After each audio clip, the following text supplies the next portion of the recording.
ದೇಶದಲ್ಲಿ ಹಿಂದೂಗಳಿಗೆ ಉಳಿಗಾಲವಿಲ್ಲದ ಸ್ಥಿತಿ ನಿರ್ಮಾಣವಾಗಿರುವುದು ದೇಶದ ಭವಿಷ್ಯಕ್ಕೆ ಕಂಟಕವಾಗಿದೆ. ವಕ್ಫ್ ಬೋರ್ಡ್ ನಮ್ಮ ಭೂಮಿ ಕಬಳಿಸಲು ಮುಂದಾಗಿದೆ.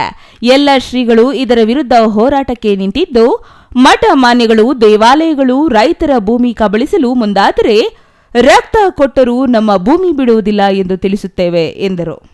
ಎಲ್ಲರೂ ಒಟ್ಟಾಗಿರಬೇಕು, ದೇಶ ನಮ್ಮದು ಎಂಬುದನ್ನು ಮರೆಯಬಾರದು ಎಂದು ಎಚ್ಚರಿಕೆ ನೀಡಿದರು. ಗೊಲ್ಲಹಳ್ಳಿಯ ವಿಭವ ವಿದ್ಯಾಶಂಕರ ದೇಶಿ ಕೇಂದ್ರ ಮಹಾಸ್ವಾಮೀಜಿ ಮಾತನಾಡಿ, ಪ್ರತಿ ಗ್ರಾಮದಲ್ಲಿ ದೇವಾಲಯಗಳು ನಿರ್ಮಾಣವಾದಾಗ ಶಾಂತಿ ಸಹಬಾಳ್ವೆ ನಮ್ಮ ಸಂಸ್ಕೃತಿ ಉಳಿಸಲು ಕಾರಣವಾಗಲಿದೆ. ದೇವಾಲಯ ನಿರ್ಮಾಣವಾದಾಗ ಇರುವ ಹುಮ್ಮಸ್ಸು ನಂತರ ಇರುವುದಿಲ್ಲ. ಪ್ರತಿನಿತ್ಯ ದೇವರಿಗೆ ಅರ್ಪಣೆಯಾಗಬೇಕು, ಆಗ ಮಾತ್ರ ನೆಮ್ಮದಿ ಸಾಧ್ಯ ಎಂದರು. ನಮ್ಮ ದೇಶದ ಮೇಲೆ ಎಂತ ಅನಾಹುತ ಆಗಿದೆ ಅಂತಂದ್ರೆ, ಹಿಂದೂ ಮಠ ಮಂದಿರಗಳೆಲ್ಲ ಅವರು ಕಬಳಿಸ್ತವ್ರೆ. ಅದು ಹೆಂಗಿದೆ ಅಂತಂದ್ರೆ ಸುಪ್ರೀಂ ಕೋರ್ಟ್ ಸಮೇತ ಅದನ್ನ ಕ್ಯಾನ್ಸಲ್ ಮಾಡಕ್ ಆಗಲ್ಲ ಅಂತ ಹಣೆಬರು ನಮ್ಮಲ್ಲಿ ಬಂದಿದೆ. ನಾವಿವತ್ತು ನಮಗೇನ್ ಅನಿಸ್ತಿದೆ ಅಂತಂದ್ರೆ, ಸಣ್ಣಕ್ಕೆ ಒಳಗ್ ಬಿಟ್ಕೊಂಡ್ವಿ, ಮನೆನ ನುಂಗಿ ಬಿಟ್ರು ಅವರು. ಸಣ್ಣಕ್ಕೆ ಒಳಗ್ ಬಿಟ್ಕೊಂಡ್ವಿ, ಮನೆನ ನುಂಗಿ ಬಿಟ್ರು. ಇನ್ನೇನಾದ್ರೂ ನಾವು 3 ಒಳಗ್ ಬಿಟ್ಕೊಳ್ಳೋಕೆ ಪ್ರಾರಂಭ ಮಾಡಿದ್ರೆ ಅವ್ರು 10 ಹಾಕ್ತಾರೆ, ನೀವು ಒಂದೊಂದು ಹಾಕ್ತೀರ ಅಷ್ಟೇ.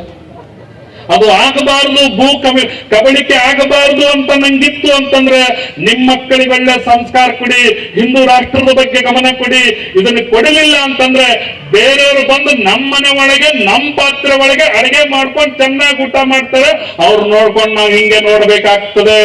ತಮ್ಮಡಿಹಳ್ಳಿ ಮಠದ ಡಾಕ್ಟರ್ ಅಭಿನಯ ಮಲ್ಲಿಕಾರ್ಜುನ ದೇಶಿಕೇಂದ್ರ ಸ್ವಾಮೀಜಿ, ಶಿಡ್ಲಘಟ್ಟ ಮಠದ ಹಿಮ್ಮಡಿ ಕರಿಬಸವ ದೇಶಿಕೇಂದ್ರ ಮಹಾಸ್ವಾಮೀಜಿ, ಬೆಟ್ಟದಹಳ್ಳಿಯ ಚಂದ್ರಶೇಖರ ಮಹಾಸ್ವಾಮೀಜಿ, ಕರಡಿ ಗವಿಮಠದ ಶಿವಶಂಕರ ಶಿವಯೋಗಿ ಮಹಾಸ್ವಾಮೀಜಿ, ಕೋಡಿ ಕೆಂಪಮ್ಮದೇವಿ ದೇವಸ್ಥಾನದ ಜೀರ್ಣೋದ್ಧಾರ ಸಮಿತಿ ಅಧ್ಯಕ್ಷ ಪಟೇಲ್ ಟಿಎಂ ರಾಜಶೇಖರಯ್ಯ ಮತ್ತಿತರರು ಈ ಸಂದರ್ಭದಲ್ಲಿ ಹಾಜರಿದ್ದರು.